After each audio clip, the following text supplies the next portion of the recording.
My name is Mercy Kimeto CPA. I'm a practicing accountant in the disability sector and aged care, and you're watching Wise Up Smart Money Tips. The first one is live within your means. Don't try to keep up with the Jonases, for lack of a better word. A lot of people try to live like their friends. Your friend is buying a Mercedes, you also want to buy it. You can't afford it, you have other bills. You don't know what your friend's pocket is. So don't try to keep up with the Jonases, just live within your means. That brings us to our second point, budget, budget, budget.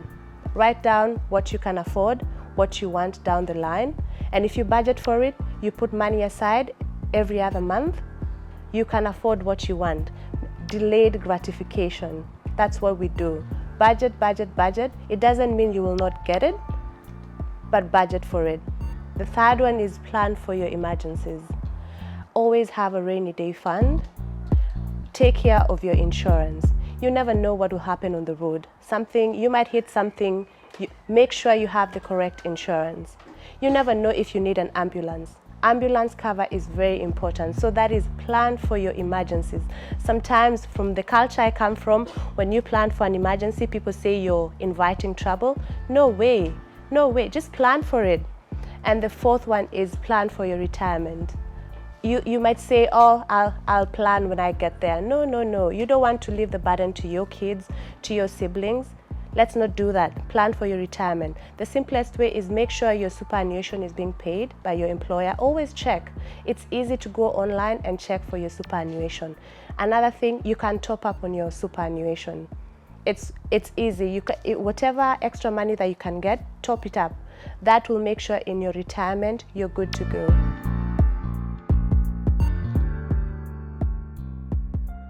The common misconception is the older you are, the more you start thinking about money. But really, as parents, we should teach our children the value of $1. Once you teach them, they'll have that discipline, and the sooner they learn, the better for them. They'll get financial freedom way earlier. Being smart can start at 12, at 15, at 16, at 21. Being young, we always think we have all the time in the world. We think, oh, now I'll party, now I'll go for holidays, the next fashion, I'll buy this, I'll buy that, I'll start saving at 30. I'll start investing at 35. I'll start thinking about house at 40. No, where are you going to get the money if you don't start saving at 21, right? How about we do this? Put aside a bit of money, you have fun. Hey, it's allowed, you're young, but think about your goals, write down what you want to do, and put aside a bit of money for your goals in the future. So there's no age. Start young, your future self will thank you.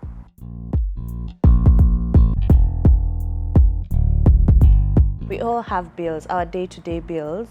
Write down what your monthly bills are. You have to take care of them. Give to Caesar what belongs to Caesar, and give to God, if you do that, belongs to God. Take care of your bills. It's not fun to be kicked out of your house because you're saving. No way. It doesn't work like that. You cannot save what you don't have, right? So pay your bills. And then 10% of your income, you can do more or less, but make sure a part of your money, your monthly income, goes to your savings. And your emergency fund also has to have a bit of your monthly income. The rule of thumb is your emergency fund has to have 6 months worth of your bills. If you can take care of your 6 months, you have a very good emergency fund. If you can do longer, why not? The goal is, if something happens to you, you can go to work now, you can get a job in the next 3, 4 months, 5 months. You can be okay with your bills as long as you're living within your means. So pay your bills, 10% of your income savings, and 10% of your income goes also to your emergency fund. So there's always importance in having an emergency fund, savings, and make sure you take care of your bills.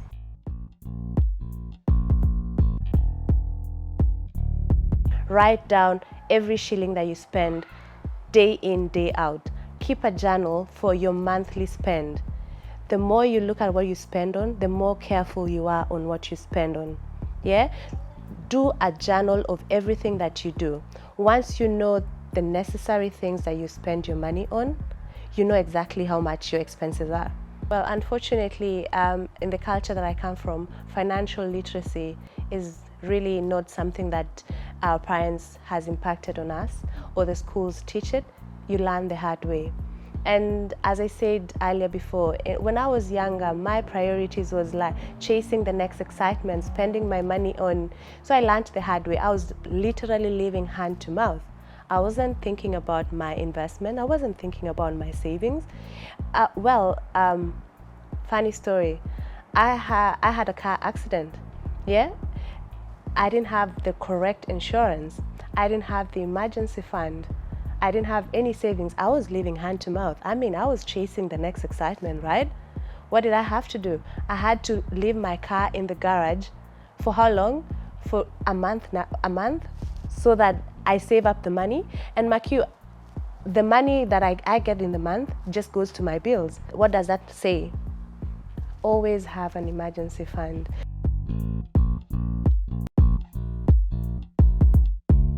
Yeah, well, everybody has a goal they want to achieve. Everyone wants an investment.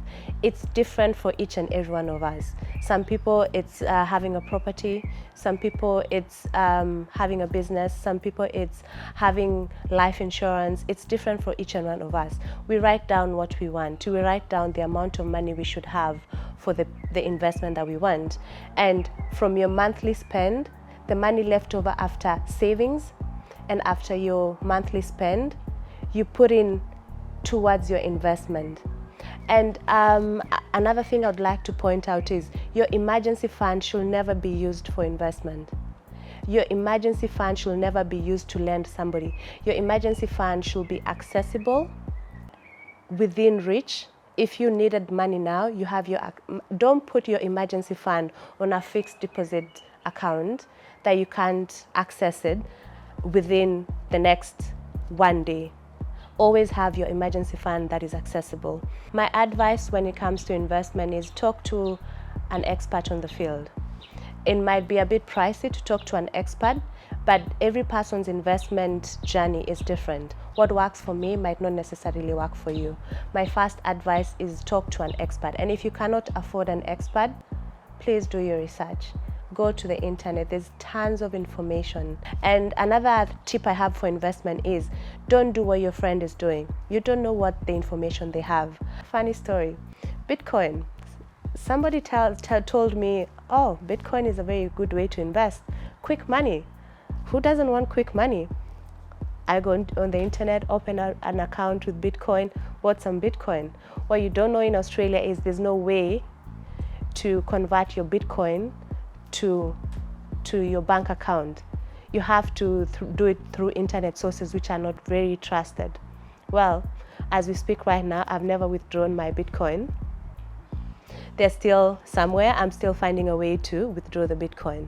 It does well. It goes up and down. I just look at it, but that is not accessible money. So be smart about it. There's good money in Bitcoin if you understand it.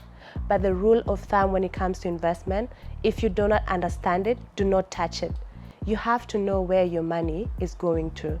So please, if you do not understand it, don't touch it.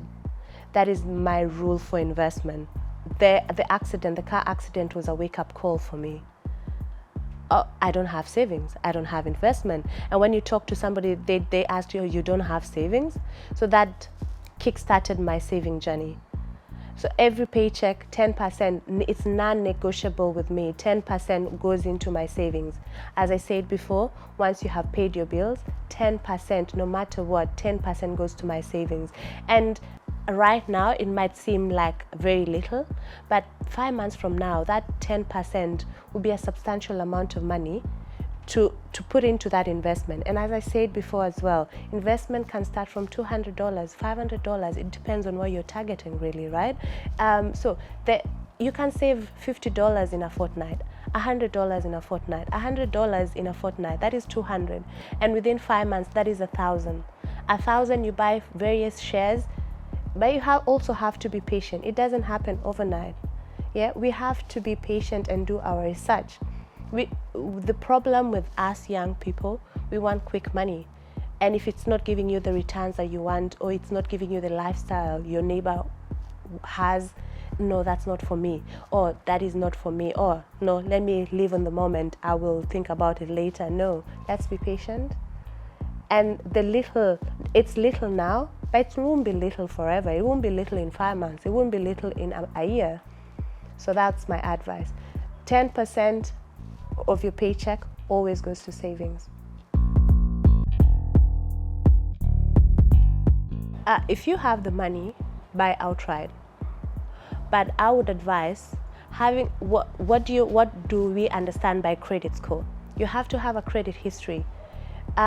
Everyone tells you you don't go into debt to buy anything, but what you don't understand is the banks look at your credit history. Did you borrow and pay on time? So I would advise, take advantage of the hire purchase. Take advantage of, if there's financing on your phone or your car, take advantage of it, because when you want to go for financing for a bigger thing, they look at, are you paying on time? Did you pay the exact amount? Did you delay? So I would advise, but that's just me, I would advise always have a credit card. If there's a higher purchase, Afterpay, take it, but pay on time. Don't delay. Even if it's a day, your credit score goes up and down. So take advantage of it. It's a good way to build your credit score.